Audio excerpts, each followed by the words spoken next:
恐怕只有郭麒麟的婚礼才能压得过这次的豪华阵容。2018年德云社烧饼大婚，身为郭德纲身边最宠的儿徒，郭德纲罕见率领全社一同出席。要知道，郭德纲此人十分喜欢赖床，一般来说上午别想看到他的身影，所以很多徒弟大婚，郭德纲根本不会出席。后来孩子们结婚，其实我不爱去，为什么呢？你看我是天津人，天津人结婚风俗是下午结婚，到北京都上午，大早上起来就参加婚礼，谁起得来？后来我说能不叫我别叫我就不去了。但烧饼却是个例外，郭德纲不止自己来了，还将德云社当红的演员全都带来了现场。郭麒麟、陶阳为其对伴郎，能说会道的孟鹤堂则成了烧饼的司仪。值得一提的是，当天现场还发生了一个小插曲。孟鹤堂作为我的婚礼主持嘛，我在前面哭，他在后边哭。明明是烧饼大婚，可孟鹤堂却哭得比他还要伤心。其实不怪堂主如此难过，实在是郭德纲的这番发言戳中了孩子们的泪点。好好过日子啊，中秋人不过过，哎呀，不至于啊，不至于啊。得了，话不多说了，还是咱们那句老话，愿天下有情人终成眷属，是前生造定事，莫错过姻缘，百年好合，好好过日子啊，好日子。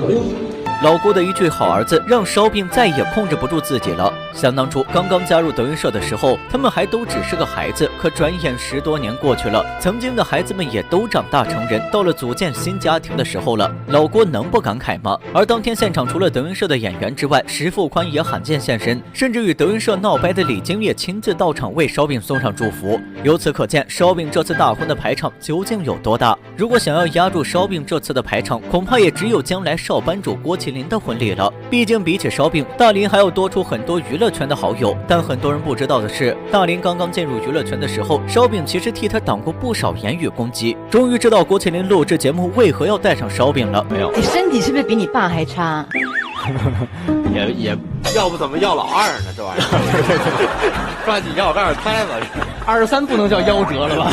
此前郭麒麟录制小 S 的节目期间，节目组暗访大林的家，意外发现桌子上有很多病历单，其中属痛风最为严重。除此之外，大林身上还有牙疼等大大小小的毛病。小 S 得知后，立马就揪住话题询问大林的身体是不是比父亲还要差。这话大林可不好回答。正当他犹犹豫豫接不上话时，饼哥的嘴来了，一句话成功救场，还带动了现场气氛。大林也立马顺着烧饼给的台阶走了下来。可小 S 仍然不放弃，再次挑拨老郭家的关系，一句犀利提问直接点到了大林与弟弟间的敏感话题。所以那时候不是他一出生你就搬出去了吗？他15年出生，我17年才搬出去的，所以还是忍了2年。对，我实在是没忍住。哎呀，气死我了！你当时说搬出去，难道不怕爸爸误会说你是？这是一个调解节目吗？这是一个家庭网的调解节目。眼看着2位主持人开始轮番轰炸，大林想怼又不能怼，烧饼立马护住大林，反而质问2人：“你们这是家庭调解类节目吗？”言外之意是在讽刺2人太八卦。看到这一幕才明白大林为何要带着烧饼来，因为烧饼简直就是大林的嘴替啊！毕竟有关于老郭家的事情，大林自己不好张口说，而烧饼就是最适合说出这些话的人，同时也证明了烧饼的高情商。看来他并不似外表这般莽撞。其实在德云社团综中的一幕也间接证明了烧饼的通透。当时郭麒麟罕见参与录制，于谦便说了这样一番话：说实话，好长时间包括你们师傅郭老师跟他都没聚上会了，他来了，咱跟平常玩的东西可能也就不一样了。那么他要来了，咱们怎么玩？还真得想想。揣测一下您的含义，就是咱们玩他们爷俩。你看这个来的早的这人，他就是传的亮，你知道吗？烧饼一眼就看透了于老师的话里有话，立马哄得于大爷喜笑颜开。其实早年的烧饼并不是如今这般模样，那会儿的他是真的愣，只有烧饼这个儿徒敢干这种事。我也干过特梗的事儿，师傅生我气了不理我，让我回家等着，我也不理师傅。结果我妈坐不住了，儿子，我看你们单位都开箱了，你怎么还在家待着呢？我妈问我是在给我问。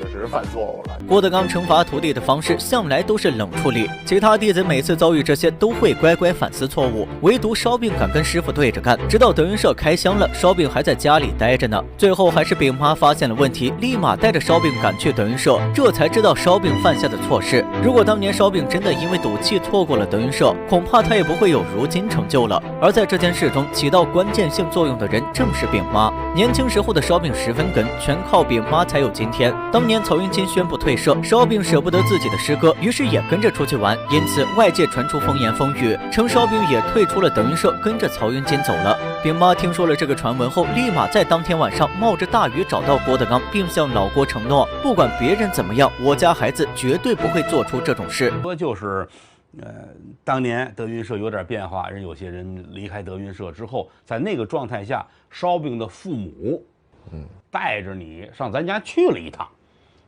趟，他爸他妈是告诉你一声，不管别人怎么样，我们孩子不会的。饼妈当时的言论一定给了郭德纲很大的安慰，毕竟那会儿的他刚刚经历完徒弟的背叛，从这件事上便能够看得出饼妈的情商有多高。而如今的烧饼也学到了饼妈的3分功力，难怪他会得到老郭的重用。你们觉得烧饼的情商高吗？